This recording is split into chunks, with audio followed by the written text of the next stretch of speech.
आज हम लोग पढ़ेंगे मिश्र धातु। मिश्र धातुएं क्या होती हैं, ठीक है।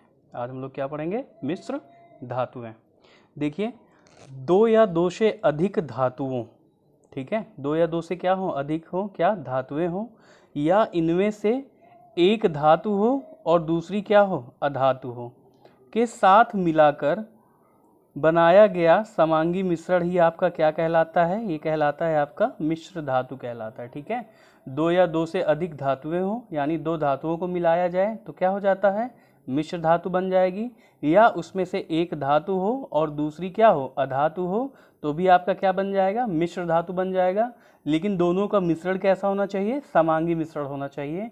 ये क्या कहलाता है, मिश्र धातु कहलाता है। तो परिभाषा क्या हो गई आपकी, दो या दो से अधिक धातुओं या एक धातु तथा एक अधातु के साथ मिलाकर बनाया गया समांगी मिश्रण ही क्या कहलाता है, मिश्र धातु कहलाता है। अब देखिए, जो समांगी मिश्रण क्या होता है, ठीक है।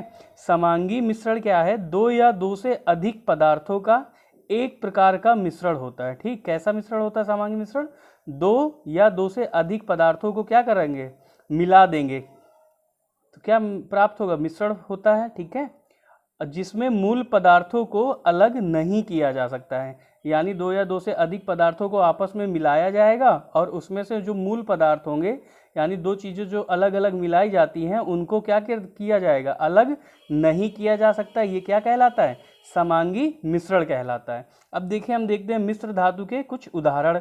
जैसे आपका हो गया स्टेनलेस स्टील हो गया, पीतल हो गया, कांसा हो गया, बेल मेटल हो गया, मुद्रा धातु हो गई, जर्मन सिल्वर हो गया, कृत्रिम सोना। ये क्या है, ये सभी मिश्र धातुओं के उदाहरण हैं।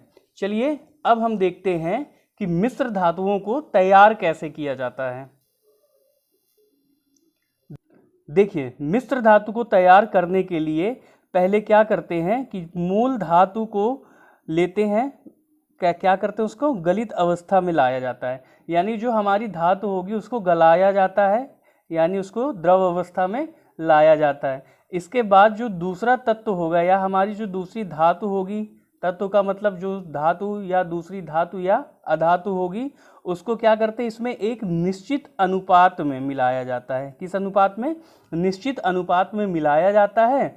फिर इसे कमरे के ताप पर ठंडा किया जाता है, ठीक है। फिर से देखिए, मिश्र धातु को तैयार करने के लिए पहले क्या करते हैं, जो धातु होगी उसको गलित अवस्था में लाया जाता है। इसके बाद दूसरे तत्व को, वो कौन सा हो सकता है, धातु भी हो सकता है, अधातु भी हो सकता है, इसको भी क्या करते हैं, निश्चित अनुपात में मिलाया जाता है और फिर इसे कमरे के ताप पर ठंडा किया जाता है। यानी जो आपके दोनों, चाहे वो धातु हो, चाहे वो धातु या अधातु हो, दोनों को क्या करते हैं, गलित अवस्था में मिलाया जाता है, ठीक है।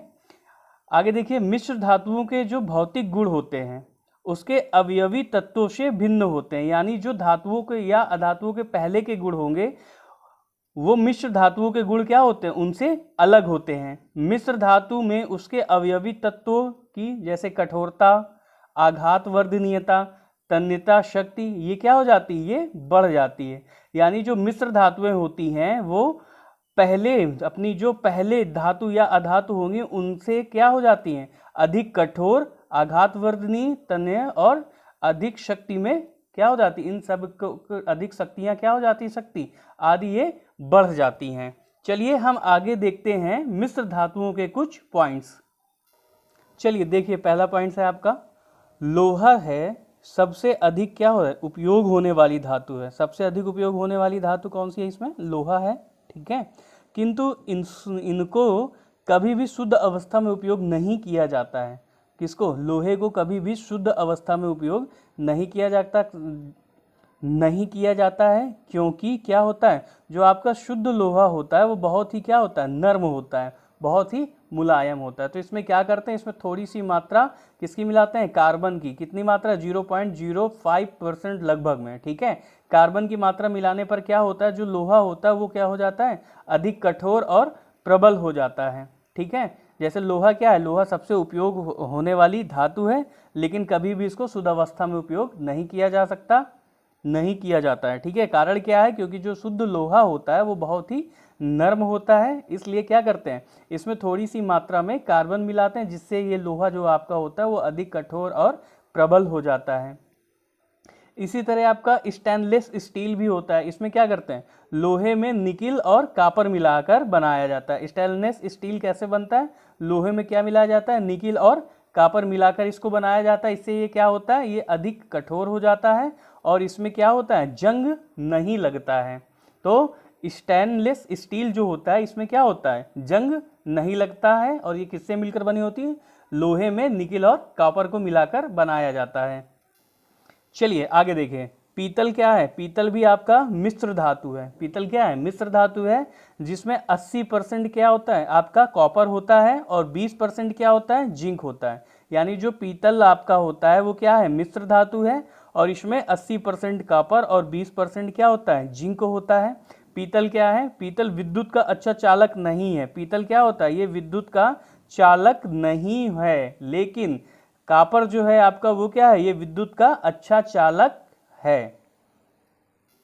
चलिए देखिए अगला पॉइंट देखिए, कांसा। कांसा क्या है, कांसा भी एक मिश्र धातु है। ठीक है, कांसा क्या है, कांसा भी एक मिश्र धातु है, जिसमें 88% आपका क्या पाया जाता है, कॉपर पाया जाता है, और 12% क्या होता है, टिन होता है। ठीक है, कांसा क्या है, कांसा भी आपका एक मिश्र धातु है, जिसमें 88% कॉपर और 12% क्या होता है, टिन होता है। और इसका उपयोग हम किस में करते हैं, कांसा का उपयोग हम बर्तन बनाने में, सिक्के बनाने में आदि में किया जाता है। नेक्स्ट है आपका सोल्डर।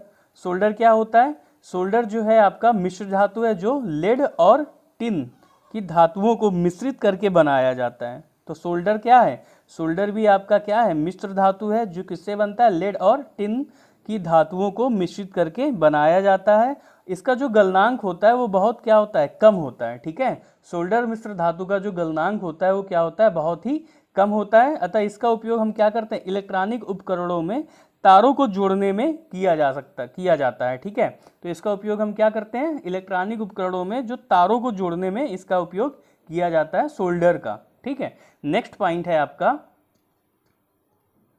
शुद्ध सोना। शुद्ध सोना जो आपका होता है ये क्या होता है, बहुत ही नर्म होता है, बहुत ही मुलायम होता है। ठीक है, और सोना क्या है, सोना एक धातु है, इसलिए आभूषणों के निर्माण के लिए सोने को मिश्र धातु के रूप में प्रयोग किया जाता है। ठीक है, जो सोना होता है उसको कैसे यूज करते हैं, मिश्र धातु के रूप में प्रयोग करते हैं। अगर हम शुद्ध सोने के आभूषण बनाएंगे तो इतने मुलायम होंगे कि अगर उसमें हल्का सा भी दबाव पड़ेगा तो क्या हो जाएंगे, टूट जाएंगे या मुड़ जाएंगे। इसलिए हम सोने को मिश्र धातु के रूप में प्रयोग करते हैं। इसे कठोरता प्रदान करने के लिए क्या करते हैं, इसमें चांदी या तांबा मिलाया जाता है। ठीक है, क्या मिलाया जाता है, चांदी या तांबा मिलाया जाता है। जो आपका शुद्ध सोना होता है वो कितने कैरेट का होता है, 24 कैरेट का होता है। कितने कैरेट का, 24 कैरेट का होता है। लेकिन आभूषण बनाने में क्या करते हैं, 22 भाग शुद्ध सोना होता है, तो 2 भाग उसमें क्या मिलाया जाता है, तांबा या चांदी मिलाया जाता है। इसीलिए इसको क्या कहते हैं, 22 कैरेट सोना कहते हैं। ऐसे ही आपका 20 कैरेट सोने का मतलब क्या होगा, 20 भाग शुद्ध सोना और 4 भाग उसमें क्या मिला होगा, 4 भाग उसमें तांबा या चांदी मिली होगी, तो वो 20 कैरेट हो जाएगा। ठीक है, और 22 कैरेट सोने का मतलब क्या है, 22 भाग शुद्ध सोना, तो उसमें 2 भाग आपका तांबा व चांदी होगा।